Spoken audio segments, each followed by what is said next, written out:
And what's cool was with our AIT class, we were the only all-male class because this is when you had females in as well. So we were the only male class. So they really like had us do a lot of things that you couldn't get away with if females were there. But it was a blast, dude. Like we had so much fun. So you grew up in this small town, and what was the name of the town? Cochranville. And how long did you live in Cochranville for? So I lived there from the age of 9. When my parents got divorced, we moved in with my dad. So I lived there from age of 9 till graduating my senior year. And funny quick story about Cochranville. I actually got smoked for my address when I first got to my duty station. So I lived on Manor Road in Cochranville, PA. So one morning we're out in the quad smoking cigarettes. My platoon sergeant Mason comes out, very small animated guy. He comes out, he's like, "Where's Yurick?" I was like, "Hold on, Sergeant." He's like, "Beat your face." I was like, "What the hell?" And I saw he had my leave form in his hand. And he knew I was a knucklehead. So he was like, "You don't want to go home, do you?" And I was like, "What are you talking about? Like, you're looking at my leave form." He's like, "What is this? Manor Road, Cochranville." I was like, "Sorry." I was like, "That's my address." He's Manor Road? Manor Road in Cochranville, Pennsylvania. Right. That's funny. That's funny. I mean, you weren't messing around. It's actually the name. Yeah. Is it like PH? No, it's FAGGS.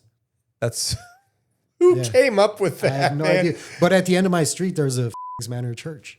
Is there really? But they had to change it. Now it's just called Manor Church. Of course they did. The woke movement. What kind of a church is it? It's a Methodist. Oh, is it? Yeah. Okay. So it's not like an Episcopal church or something like that. Yeah. They probably would have kept it the same if it was an Episcopal church. But it was a typical small town and there was nothing to do. So we would go out in the cornfields. Someone would get a keg. We would charge like a couple dollars a cup. We would party in cornfields. We would go mailbox smashing. Oh, God. You can't cow tip. For anyone that says they've gone cow tipping, it's not. Cows are way too heavy. I've attempted it, but it was that kind of small town where there's not much to do. Did you go all the way through high school there? I did. Did you? Mm-hmm. What year did you graduate? 2000. 2000? Oh, that's right. Okay. Yeah. And did you enlist right after you graduated pretty much at 18? Funny story about how I enlisted. Real quick, just to give you an idea, in my school, you either needed to be a jock, good at sports, or rich to be popular. Okay. We were kind of like lower middle class, so I worked every day after school. I couldn't play sports, and we did not have money. So my outlet was comedy. I viewed every classroom as an audience. I would just say the most outlandish things, do the most outlandish things. So by the time senior year came around, I had my own desk in the in-school suspension room. I was on academic probation for my senior prom. Didn't get to go to that. I had to sign a document before I walked the stage to get my diploma, promising I would not do anything wild or else I would not get my diploma to graduate. So that kind of puts you in your mind frame of where I was in high school. I got, for the senior gag awards, I got class clown, most energetic, best sense of humor. Me and my best friend got best friends because we were like the life of every party. And halfway through our senior year, my best friend came up to me and was like, "Dude, what are we doing when we graduate?" And I was like, I literally was just living for today. I didn't care what happened afterwards. Like, we'll figure that out later. He was like, "I've been talking to Army recruiters, says we could join in something called the Buddy Program, where we join now. We could go to boot camp on our first duty station together." So I was like, "All right, bro, I got your back. Let's do it." So we joined in December of our senior year in the delayed entry program. Both signed up. We were 14 Tangos, Patriot Missile System in the Air Defense Artillery. And then we didn't leave till August 18th after we graduated. So 2 weeks before we go to leave, I get a phone call from said friend. "Hey, bro, I'm not going." He bailed. I was like, "Excuse me?" I was like, "This was your idea. What do you mean you're not going?" He said like his grandmother was sick. He had some excuse, but yeah, he bailed on me. It was literally his idea and he backed out. So I was like, okay, guess I'm going solo. Like, cause I'm a man of my word. I couldn't not do it. Yeah. So yeah, I ended up joining by myself. It wasn't my idea or path at all, but here I am. I bet his recruiter was pissed. Oh yeah. He was livid. He's like, "Oh, there's my quota for the month. I'm good." Yep. Guess what? No, you're not. Now you got to go find some. He probably put in a lot of work getting that kid already, taking his ASVAB, getting his MEP scheduled. Yeah. Man, dude, that's harsh. It was harsh, but it was my first life lesson, and not that I wish anything bad on him. It's not that I don't want him to eat. I just don't want him to eat at my table. I just don't respect someone like that. So we kind of parted ways, and if I see him, which I have to this day, "Hey, what's up, dude? How you doing?" I don't have a problem with him. He's not in my circle anymore. Yeah. It hurt. That was a tough tough dose of reality at that young age, going into something that wasn't even my idea. Yeah, that's like it's not necessarily a betrayal, but it's definitely a damage on your trust. Yeah. You know, and trust is honestly like, for me, I place trust higher than everything. And then right below trust is dependability for me. Right. You And know? it's wild because, again, we got the best friend gag award because everyone knew if you saw him, you saw me. We were everywhere together. We did everything. You're like best friends. People wanted to know what we were doing so they could do it. Like, we were those best friends. Yeah. So for that to happen, dude, it was tough. Yeah. But I took the positive. After boot camp, when I was in AIT, I was like, you know what I'm going to do for the first time in my life? I'm actually going to apply myself. Because in high school, I never applied myself. I always did enough to get by. I had girls do my homework for me. Like, I spent more time trying to get out of work than it would have taken if I actually just did the work. So in AIT, I was like, and my dad was always on me. He's like, you're so smart. Just apply yourself. Like, you have the brains. So finally in AIT, my goal was to try as hard as I can to just be average, to show my dad, like, Dad, like, I tried as hard as I can. I barely made it. Well, as you read in my bio, I ended up graduating as the honor grad. So I was like, holy shit, like, maybe I'm smart. Like, this is pretty wild. It was kind of like an epiphany. It was crazy. Do you feel like you were, like, when you recall graduating as the honor grad, do you feel like there's other people that were more deserving of it or something? Do you not feel like you deserved it? So, no, I definitely deserved it because I studied my ass off. I really took it serious. But a buddy of mine who I was really close friends with, they ended up having 2 honor grads because even though I graduated with like a 95 point something, he graduated with a 93 point something, but he was a PT stud. He had a 300 on his PT test. So we had dual honor grads for our class. So normally it would have just been me, but I was average on PT. And because he was a PT stud, we had 2 honor grads. So like, he totally deserved it, but I was still mad because I'm like, percentage wise, I'm better. But yeah, he had me on the PT score. And this is AIT, not boot camp. Not boot camp, no. Yeah, because AIT is a little bit different. I mean, did you have any of your drill instructors at your AIT? It was all drill instructors. So is all the people that you had as your drill instructors were also your AIT trainers? Well, I went to boot camp at Fort Sill. So I went to AIT at Fort Bliss. So it was all different people. But at AIT, they were all drill sergeants. So. Gotcha. Okay, yeah, because I know the Army, I only know this because my friends in the Army, they kind of have explained it a little bit. For the Marine Corps, it's very different.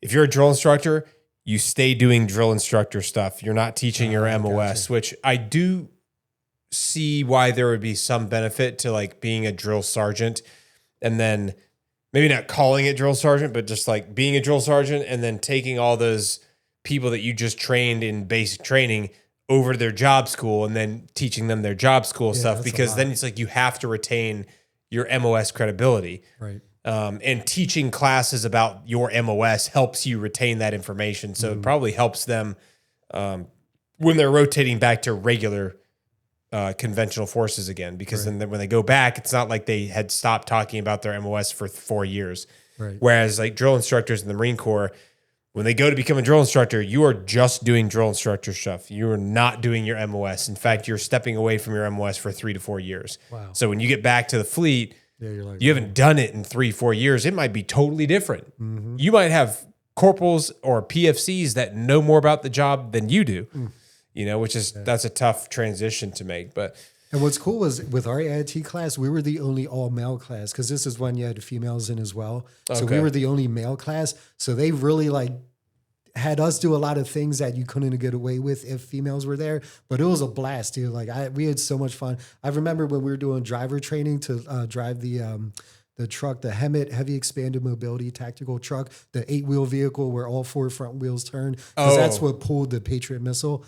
So we were doing driver's training in New Mexico, or no, I think this was on post.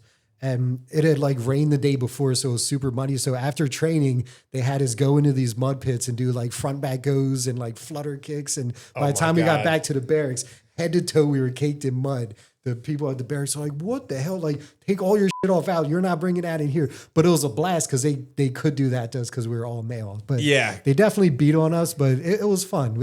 And it brought us closer together. Like my AIT crew, I still stay in touch with them, some of them through like social media and stuff, which is pretty cool. No kidding. Yeah. And you guys went to AIT in 2000. That was in 2000, yeah. Okay. The later part of 2000, yeah. Yeah, see, that was probably a very different time as well, just prior to the global war on terror. Correct. You know, like just after Desert Storm, like I would imagine that people probably got away with a little bit more back then as far as like 100%. aggressive behavior, aggressive tactics. Hazing. And I even remember getting promoted. Like you get promoted in front of the battery, and then when you come up to the barracks, you get promoted with the E4 and below, where the standard uniform is a wife beater. You put your rank on, everyone walks by, does that, boom, boom. So by the end, you're bleeding, but then you drink some beers, and that was just, it didn't even seem bad at the time. It was like a rites of passage. Yeah. Because everyone did it. At some point, it's going to happen to you when you rank up, you know, like that could never float nowadays, you know? Oh, no. Yeah. I mean,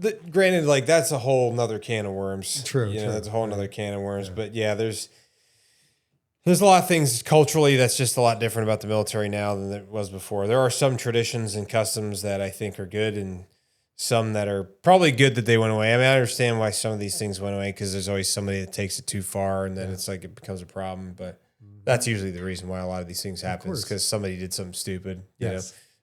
If people weren't doing something stupid, it probably wouldn't have stopped. So that was the early 2000s before the invasion of Iraq. When you got done with AIT, how long was it before you got to your actual first duty station? Literally the next day, because I stayed at Fort Bliss.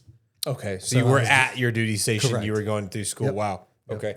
And you were active duty. Mm-hmm. Yeah, you were active duty. Yeah, I lived there. Yep. And then how were you guys doing like workups or how does that work with the air defense guys? Do you do a workup and then you deploy? Like, is it like a rotation? How's that work? So there are rotations, Korea, Germany, but you're deployed out there. So we were just kind of in readiness stage. We would just make sure everything was ready and prepped. And I honestly was going in not thinking anything would happen. Like we would have motor pool Mondays where you're checking your equipment. We would have sergeant's time on Tuesday. Like we had a set schedule. Motor pool Mondays. Yeah. Yeah. But we never really were prepping to deploy because nothing was happening. Like we weren't really rotating out at the time. So when 9/11 did happen, it was wild because we had just finished a battalion 5K and we're in the DFAC eating breakfast. And my roommate was like, dude, look, someone hit one of the towers in New York. I'm like, that's weird. And like, as we're eating, we saw the second tower get hit. And then we're like, oh, like that was planned.